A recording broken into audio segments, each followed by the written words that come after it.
there's several different ways or several situations or episodes one can imagine where LGBTIQ rights and religious freedom can conflict.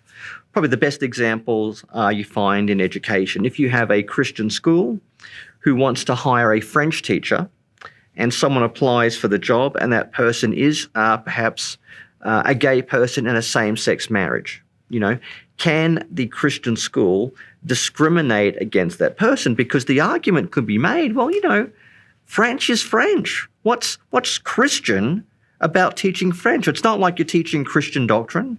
You're not teaching biblical exegesis. You're not teaching, Christian worldview. So why should a Christian school be allowed to discriminate against a person who's, gay and in the same-sex marriage when all they're going to be doing is teaching French? I mean, these are the sort of things we hear in Australia. Now, that there is a legitimate case to be made there that maybe the school can flex enough to be inclusive as long as the person employed promises, not to make too much of a fuss, not to push their own views and agendas, and is willing to work cooperatively with the faculty and respect the school's ethos. Maybe that is a real possibility. But then you could also make the case, well, a French teacher is not just a French teacher.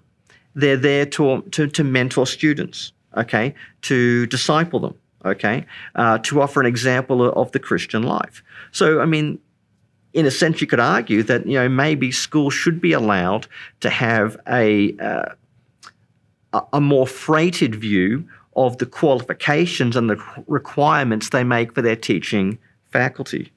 Then you could go one more, well, what about the school janitor? And then you've got the same problem. What is Christian about being a janitor? If there is a really good janitor who happens to be, bisexual or, any sort of thing we can imagine, is there anything Christian about being a janitor?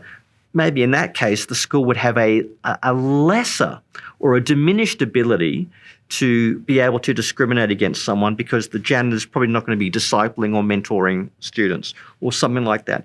But these are the conflicts we're having. We're having them in education, in the charity sector, like, running a domestic violence shelter for women as well, where all these sort of questions are coming up. And we've got to find a way so LGBTI people are not unfairly discriminated against. We should assume that discrimination is a very rare exception and not the norm. But I do think it's okay for us to have policies that allow us to maintain the Christian identity and the integrity of Christian schools and charities.